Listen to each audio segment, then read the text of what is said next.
Okie dokies. Question 1. My media product both use and challenges conventions of real media products of a similar genre. For instance, my contents page actual layout is based quite firmly around the one in Metal Hammer, as is the double page spread. I utilise the use of quotes in double page spreads and the captions on the page to state something about the picture. Other obvious examples of this are the masthead being at the top of the page and the placement of the main headline being in the centre of the front cover in order to follow Bartas's theory of anchorage. I'm getting in the theorists. Furthermore, I use the idea of a box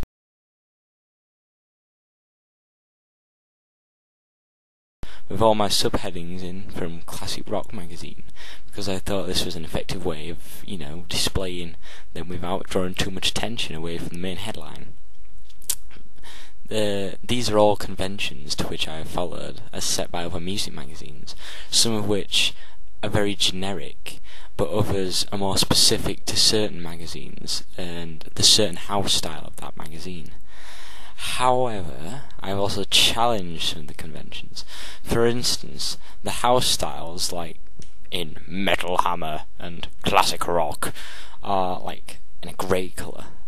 But I didn't think that this was evil enough. So I thought, if I made it more darker and foreboding, would that work? So what I did was, I looked through my metal albums, and I found the recurring theme was the use of black, of white, and of red, rather than opposed to the grey. So I thought, by following the conventions set out in the actual media product that I'm showing, isn't that a good idea?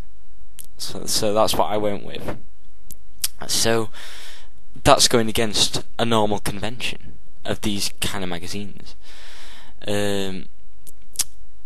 Also, in comparison to Classic Rock, I've made my double page spread much more like text orientated, a lot less.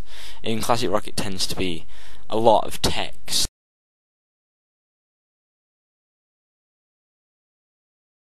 and pictures like dotted about, whereas like Metal Hammer, the double page spread, what you can sometimes find in Metal Hammer now and then, it's not a generic thing, it's something that is kind of specific again. But I kind of based it on that, was large picture, a little bit of text.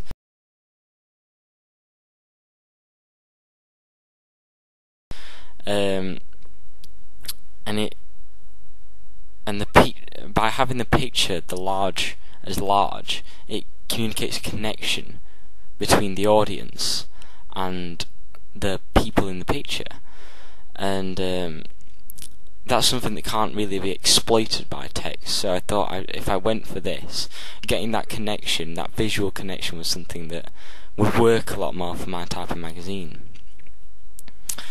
However, on the front cover, I've done the opposite of this. I based my magazine on two magazines, Classic Rock and Metal Hammer. Now, these two magazines, they don't often have many cover lines on the front. They're not known for that. They tend to have like the main article is just the front cover.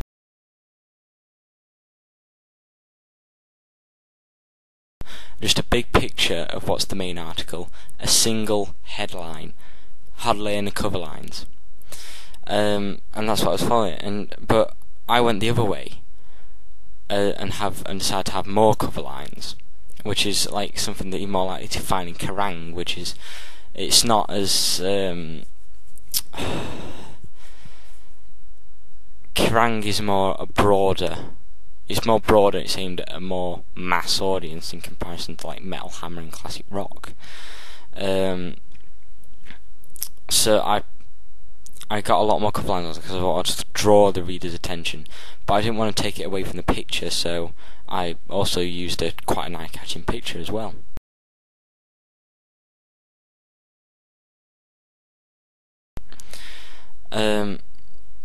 Therefore, I believe that by following and yet also breaking some of the conventions of those magazines, my magazine would stand out more on a shelf and it would grab more readers' attention.